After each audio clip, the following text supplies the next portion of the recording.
Welcome to the deep dive. Today, our mission is, well, to give you a strategic playbook. We're diving into private label wellness supplements. Yeah, it's a really complex area. Exactly. We're looking at an essential buyer's guide, aiming to provide a shortcut, really, for selecting the right manufacturing partner, someone who protects your brand and, crucially, speeds up your market entry. And it's so timely. The whole private label game has changed, hasn't it? It's not just the budget option anymore. No, not at all. It's become this key strategic engine for growth. Established brands use it to pivot fast. New brands scale up almost instantly. But that speed comes with risks. Huge risks, especially if quality assurance isn't absolutely locked down. The main challenge for buyers now, balancing that speed with maintaining rock-solid consumer trust. Okay, so looking forward, say, to 2025, what are the big trends shaping these partnership decisions? I'm seeing maybe 4 major forces at play. Yeah, and they all demand more technical sophistication from the manufacturer. First, personalized nutrition. Formulas aren't one-size-fits-all now. Right. So partners need to handle smaller, trickier custom batches. Second, that clean label commitment. It's basically non-negotiable. Consumers just expect it. They demand it. Retailers, too. Minimal synthetics, certified organic, traceable ingredients. It's raising the bar. And those first 2 definitely hit the operational side. And retailers are pushing sustainability mandates too, right? Exactly. That's number 3. Sustainability in packaging, bioplastics, recyclable blisters. The manufacturer has to be flexible there. Okay. But the fourth one, I think, is the most strategic shift. E-commerce optimization. Tell me more about that. It means things like serializing every single product, unit-level traceability, and using tech like QR codes so consumers can see the ingredient sourcing story right on their phone. Ah, that traceability piece. Linking the supply chain right to the smartphone. That feels like the real breakthrough for managing risk. It is. So if you bake in that robust QA, that transparent sourcing from the start, how does that actually help the business? What are the tangible benefits? It connects trust directly to efficiency. When traceability is instant, like down to the single unit, 2 things happen. 1, you launch faster. Why? Because regulatory confidence is way higher. Makes sense. And 2, if a recall does happen, your scope is surgical, tiny, not massive. You pull fewer products, protect your brand equity, and minimize the financial hit instantly. It's really an investment in defense. Okay, let's unpack that life cycle. A brand has an idea, maybe a great one. What does that actual end-to-end partnership look like, from concept to shelf in, say, wellness supplements? Well, it's definitely an iterative slow, but you have to break it down into clear stages. It kicks off with discovery and scoping. Defining the need, the market. Exactly. Then formulation, or maybe selecting an existing SKU. After that, the heavy lifting starts. Regulatory review, really rigorous testing, then packaging and label design, and finally, launch. And you said iterative. Oh, yeah. It's not strictly linear. Yeah. You often loop back, especially when you're validating specific health claims against your test results. You might need to tweak things. Let's talk timelines. Speed is critical, obviously, but rushing quality can be fatal. You mentioned a window, maybe 12 to 20 weeks. That feels significant. Where's the main bottleneck? Discovery is usually quick. 1 to 3 wins, maybe. The real-time sync, custom formulation. Depending on how new the blend is, stability testing, getting regulatory aligned, that can easily chew up 6 to 12 weeks. Once that's locked, packaging and labeling reviews, which also involve regulatory checks, take another 2 to 6 weeks. So custom is where the patience is needed. Definitely. Using existing catalog SKUs where the stability data is already there, that's the obvious accelerator, cuts down that time significantly. That formulation window, 6 to 12 weeks. That's a big commitment. How does a smaller brand manage the financial side? We always hear about MOQs, minimum order quantities. Seems like a barrier. MOQs are, well, they're strategic gatekeepers, absolutely. And they vary hugely. A niche product might start at a few thousand units. Okay. But a mass market item, tens of thousands, easily. Smart brands manage this risk, though. 2 main ways. First, start with catalog Cs. They often have lower MOQs because manufacturers are already running them. Second, use modern payment structures. Milestone-based payments. Milestone payments. How does that work? How does it protect the brand? Instead of a massive upfront payment, you tie payments to hitting specific deliverables, passing stability testing, for instance, or clearing the final QA inspection. So the manufacturer has skin in the game. Precisely. They're incentivized throughout. And critically, the contract must spell out the recall and corrective action procedures. That's your insurance policy for brand equity. That fits with that case study we looked at. A beauty brand moving into supplements. They turned an herbal product into a premium organic line using private label, and they got it done 30% faster. Right. That speed wasn't just luck. It came from using the partner's audited procedures, their existing stability data. They leveraged the partner's system.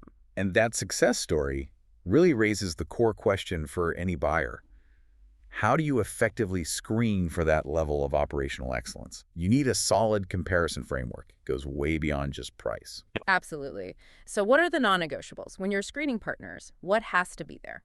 We always fall back on the 7-point framework. It's a holistic view. Yep. 1, GMP and QA rigor. 2, third-party certifications.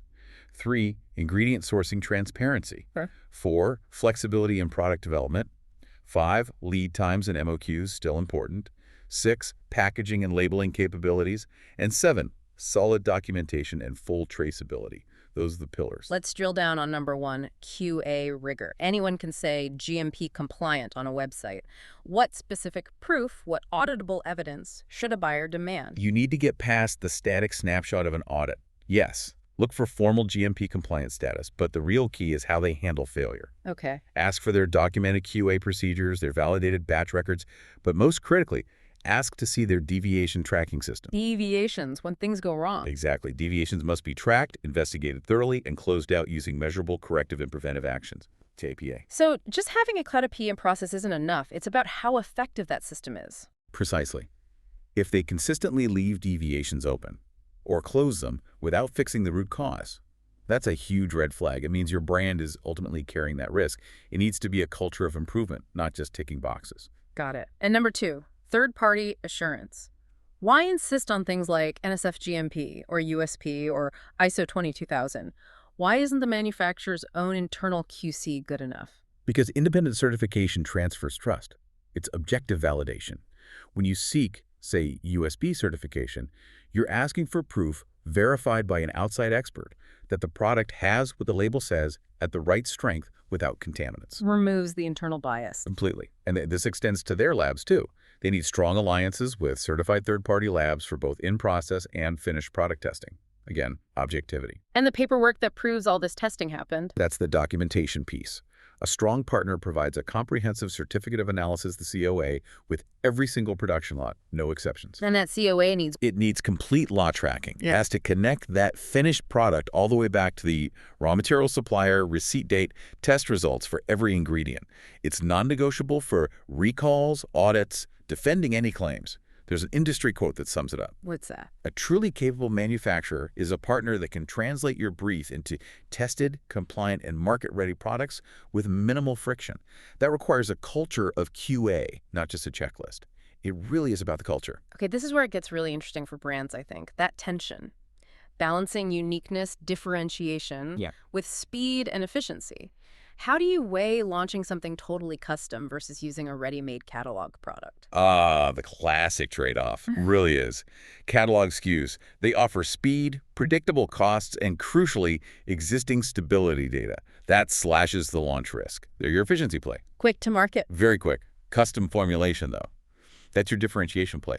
It lets you create unique IP, proprietary blends, get really precise on potency or sourcing. Good. It takes longer and costs more. Exactly. You've got those longer development cycles, 6 to 12 weeks we talked about, and higher initial costs. So if a brand wants that uniqueness but needs to manage risk, especially for a new launch, what's the smartest strategy? Is there an optimal path? Yeah, the blended approach often works best. Start by testing the waters of the proven catalog SKU. See what gets traction. Dip your toe in. Right. Once you identify a winner, then you pivot quickly. You move into custom formulation for the next generation of that product. Turn that proven concept into your own proprietary IP. It balances speed, risk, and differentiation really nicely. Let's talk sourcing for a minute, especially with that clean label trend. If I, as a brand, absolutely need certified organic vitamin C, let's say, how does the manufacturer protect me from supply chain hiccups and guarantee the integrity of that pricey ingredient? You have to demand transparency about their supply chain resilience. Ask about it directly. What does that look like? Do they have diversified supplier networks? Do they use hedging strategies for critical materials? If your brand hinges on one specific botanical from one specific region, well, you're vulnerable. For that clean label integrity, organic, sustainable claims, you must mandate documentation, proof of certification status, full batch level traceability for every single ingredient.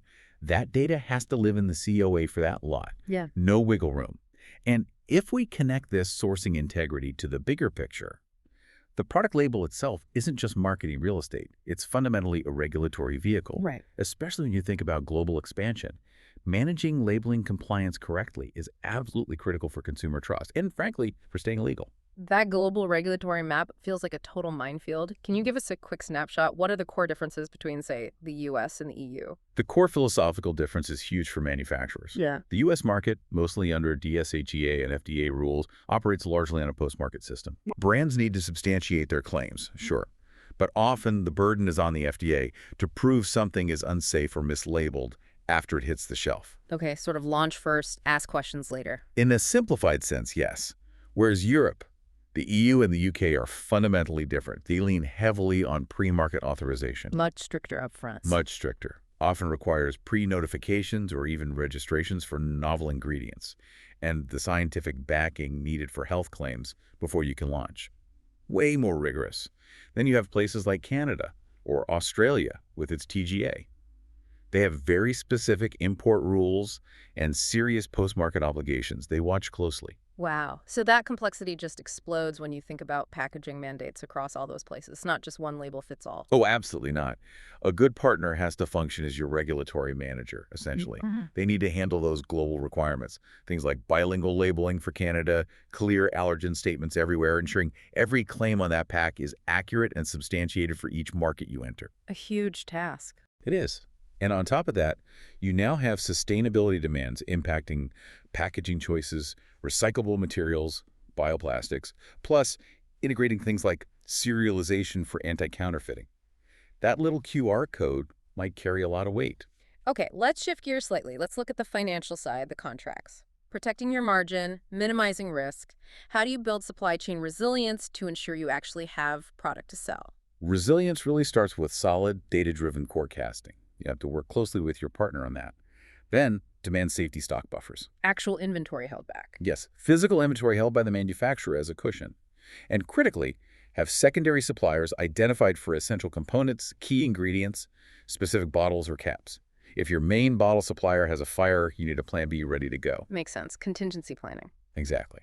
And we're also seeing a big push towards nearshoring, bringing manufacturing closer to home to cut down transit risks and lead times, especially for bulky things like packaging. When you're looking at cost sheets from potential partners, where do those hidden costs usually lurk?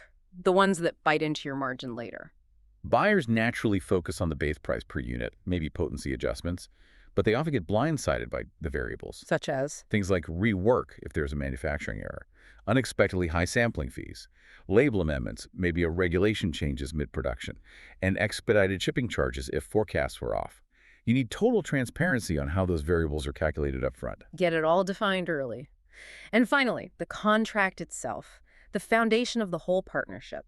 Beyond price and quantity, what are the absolute must-haves to protect the brand's IP and its overall equity? 3 things are totally mandatory in my book. First, clear service level agreements, SLAs. Define performance expectations explicitly. On-time delivery rates, QA acceptance levels, put numbers on it. Measurable targets. Yes. Second, define intellectual property ownership clearly. The brand must own its custom formulations, period. But then there's the manufacturing data, the batch records. Who owns that? It needs to be clearly defined, maybe shared IP, maybe auditable by the brand. Don't leave it ambiguous. That's a really crucial distinction, owning the recipe versus owning the how to make it data. It really is. And the third essential, recall readiness. The contract has to mandate a tested specific recall plan. Not just we'll figure it out if it happens. No way. It needs to find rapid notification channels, proof of mock recall drills, and those line-specific traceability protocols we talked about. If the contract is vague on recall response, your brand equity is basically hanging out there unprotected. So wrapping this up, what we've really detailed here is that a well-run private label program isn't just about speed. It's a way to compress that time to market while also locking down compliance, quality, and traceability. The right partner isn't just a vendor. No. They become a true extension of your brand's promises around quality and clean labels. So, what does this all mean for you, the strategic buyer listening in? Well, the foundation of a winning private label program isn't really about haggling over the lowest MOQ or getting the fastest quote. It's fundamentally built on a transparent data ecosystem, That's the core. supported by solid, independent testing and crystal clear regulatory alignment across every market you want to reach. That foundation is what lets you grow sustainably without taking on unmanageable risks. Exactly. And, that leads us perfectly into our final provocative thought for you today. Given this clear trend towards e-commerce demanding more serialization, QR codes giving ingredient history, and the absolute need to comply with wildly different global rules, like US versus EU versus Canada. Yeah. How can brands best leverage those digital assets, like that QR code, to bridge the regulatory gaps between markets? Think about it. Could a single scan provide the specific claim substantiation needed in the US while also delivering the ingredient notifications required in the EU?